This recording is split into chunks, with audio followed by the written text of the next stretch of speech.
Steve Young. Huh. Again, but good.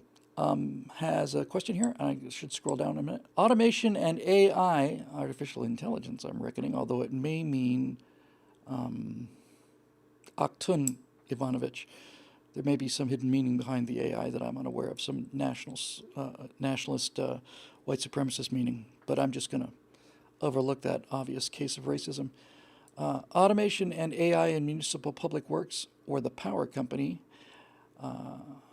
Hand wheels are being taken off of the water valves in my pump houses. What happens when the servo valve actuators fail to operate the valves?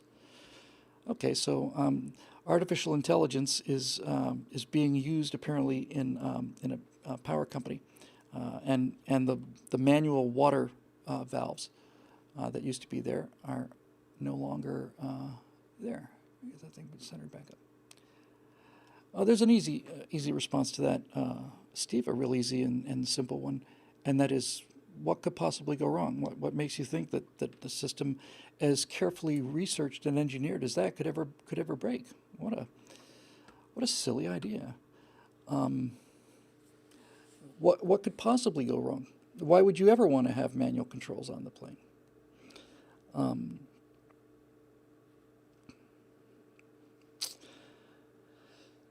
It's disturbing that it's happening, but here's what I would recommend. I have no doubt that an AI system can operate the city water supply more efficiently and productively and less expensively. But if you don't put a valve that a human can open and close where you need to have a valve, then you're just making a big mistake. And this comes to an idea. I think I might have talked about this once. It's been a while. But this is an engineering concept, and it's an important one.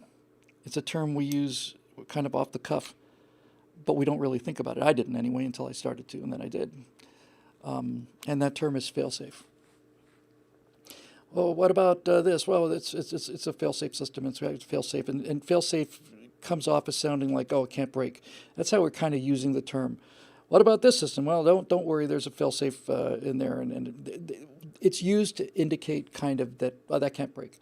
That's not what it means at all.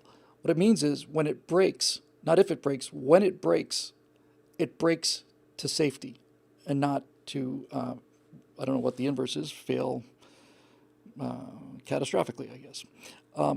In other words, a fail-safe system for a nuclear reactor would be one where, not where you're pumping water into the containment, and if you run out of electricity like they did at Fukushima, then you run out of water, and then the reactor boils all the water away, and that accelerates very fast, and you got a real problem with a meltdown. If you're depending on pumps to pump water into the system, and the system breaks, it's going to fail catastrophically. Now, I'm not a nuclear engineer, but I play one on the internet. If that system were a fail-safe system, that would mean that when it fails, it would fail safely. In other words, you would design a system where the reactor is constantly bathed in water, and your pumps pump the water out. So that if the pumps stop working for whatever reason, now instead of a meltdown, now you're down to, it's not making any power, but it didn't blow up.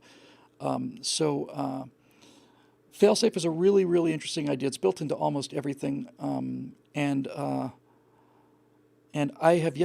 talked to Natasha about wanting to see this very much. I have not seen any of Chernobyl, but I've had people who I respect say it's the best thing that's ever been made on television, ever. Chernobyl was the catastrophe that it was because the Soviet government decided that containment structures cost money. And the only thing that's outside of that reactor is just some Ukrainian people. And building a gigantic containment for that reactor would just add to the cost. I mean, what's the worst that could happen? Well, when that Soviet reactor, it wasn't an accident, by the way. As I recall, There was a drunk Communist Party commissar who was determined to show that he could run that reactor at a power level lower than I think that it's ever been done, and he basically overrode all his engineers and threatened them all with the gulag and stuff. And he said, "No, just run it lower." And they said, "It's unstable." And who are you to tell me? I am the commissar of this project, but we're engineers. But I'm the commissar, and if you say another word, off you go. Okay, maybe we'll just get lucky. Well, they didn't, and the thing blew up. But it blew up, and there was no containment structure. That concrete dome that you see with reactors here. Martin Archer, I'm going to do your question next, anyway. That concrete structure that you see around American nuclear reactors, like at 3 Mile Island and so on, is designed to withstand the impact of a commercial jetliner running into it. This was decades before 9/11.